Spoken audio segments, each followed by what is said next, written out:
this is the No Face Movement. I got breaking news. This is from CNN that our water in the Great Lakes are depleting, and it's going to hit the ultimate record low in the next few months. Alright, folks, I want everyone out there to be prepared. Book out kits in your home and your place of business. You see the link at the bottom of the video. We got a lot of reports to do tonight, from weird weather to UFO mass sightings. A lot of stuff coming your way tonight. So check out all my videos. Please rate, subscribe, and comment. The reason our water is depleting, and remember, it's fresh water, the Great Lakes. We drink fresh water. We don't drink ocean water, salt water. Alright, and the drought, the weird weather we're having of heat, this new kind of rain with aluminum in there ain't sustainable water. So our water supplies are rationing out around the world, from the Mississippi River to the Great Lakes. We've got many different causes, from the lining up of the Central Galactic Plane that happened on December 21st, 2012. Same with the solar maximum. Our sun's growing, and the solar maximum that's happening right now from December 21st, 2012 to hopefully to the end of this year.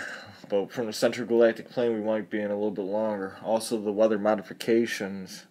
A lot of stuff going on, so let's get into it right now. And here we go. And it's also affecting our local economy, alright, in the Great Lakes. This is Chicago background, but we got other major cities like Detroit, Chicago, Buffalo, Minneapolis, Buffalo, Toronto, Green Bay, Erie, Pennsylvania, Cleveland, Toledo, Ohio, Grand Rapids, Michigan, Kalamazoo, Michigan, Port Huron, Michigan, Niagara Falls, Syracuse, Rochester, Montreal. We got a lot of cities. So here we go. New water lows for Great Lakes could drain local economies. From CNN, Chris Berkey makes his living plying the often treacherous waters of the Great Lakes, delivering staples like cement to industries nestled in the myriad harbors that dot a coastline that's equal to nearly half of the circumference of the globe. It's not glamorous work, but it is critical to the U.S. economy, and it's getting harder. Water levels in Lake Michigan and Lake Huron fell to record low levels for December, and are expected to break the all-time low sometime in the next few months. Cargo ships like Berkey's are being forced to lighten their loads, some harbors having already been forced to close, and the tourist trade is bracing for an impact as well. In years past, there is always a buffer, he said. That buffer's gone. It's not a new problem. Lake levels have been below average for at least 13 years, said Keith Campo-Tockwitz, Chief of Watershed Hydrology for the U.S. Army Corps of Engineers in Detroit, but it is an increasingly serious one. The coal trade on the Great Lakes declined 8.2% in 2012 from the previous year, and down a quarter off the 5-year average, in large part due to falling water levels and a $200 million backlog and necessary dredging throughout the lakes, according to the Lake Carriers Association. Commercial fishing boats are finding it increasingly difficult to navigate some harbors, risking a downturn in a vital part of the Great Lakes economy, said Mark Breederland, an educator with Michigan Sea Grant, which works with coastal communities on water level issues, among other things.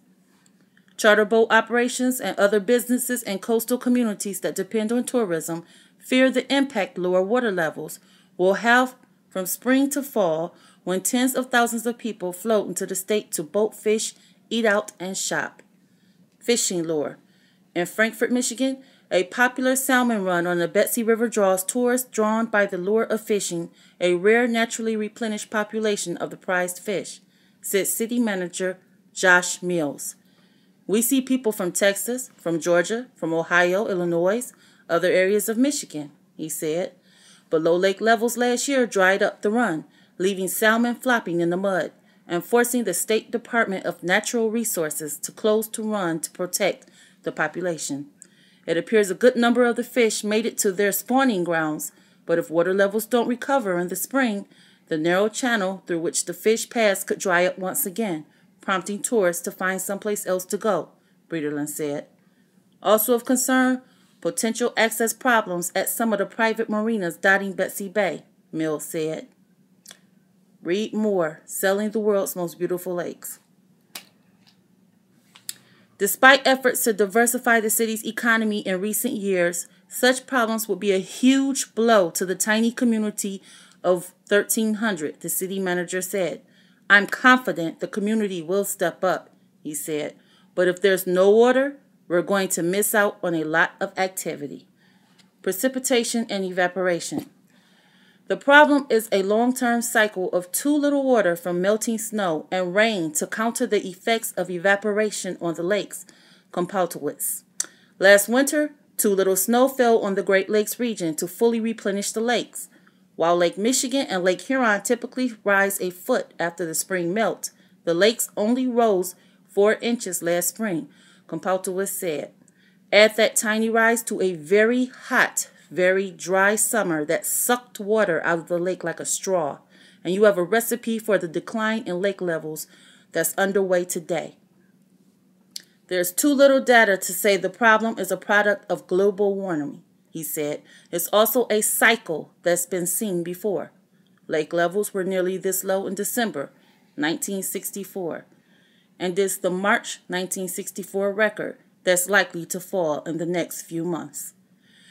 There is hope, he said. Records dating back to 1918 would seem to indicate a cyclical pattern that could well result in record lake levels in the next few years, he said. Such swings occurred in the 1970s and 1980s after similar low points. Dredging backlog.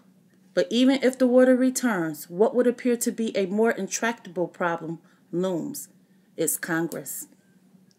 Groups with interest in the economy of the Great Lakes say Congress has failed to appropriate enough money to keep up with a growing backlog of dredging jobs needed to keep arbors clear for larger boats. As a result, 17 million tons of sediment, runoff from farms mostly, built up in harbors and other critical areas, said Glenn Negvaso, Vice President of the Lake Carriers Association, a trade association for commercial cargo interests. You can read the rest of the article at the bottom, but it's not just that our Great Lakes are disappearing. They're never going to return because we are going through global warming as they're emitting. I'm not sure. Well, I could tell you it's not from our own economy in the world, from the pollution. It is a small factor. It's because our sun has grown. All right? And it's not just here on Earth. It's all the other planets in our solar system. All right? And even if the water returns, and hopefully it does, it's going to need a lot of rain, a lot of snow, which we're not getting right now. We're getting a lot of rain and snow for the past few weeks, but those are chemtrails, and our water will be poison. All right, our water will be poison. And all the sediments and all the stuff feeding off farms that genetically engineer their foods going into the Great Lakes, our Great Lakes are dying. All right. Please rate, subscribe, and comment. Follow me on Twitter, Facebook, Godlike Production, Critterbox, Blogspot. Follow Mystique too. This is the movement. Moving to next time. Facing off.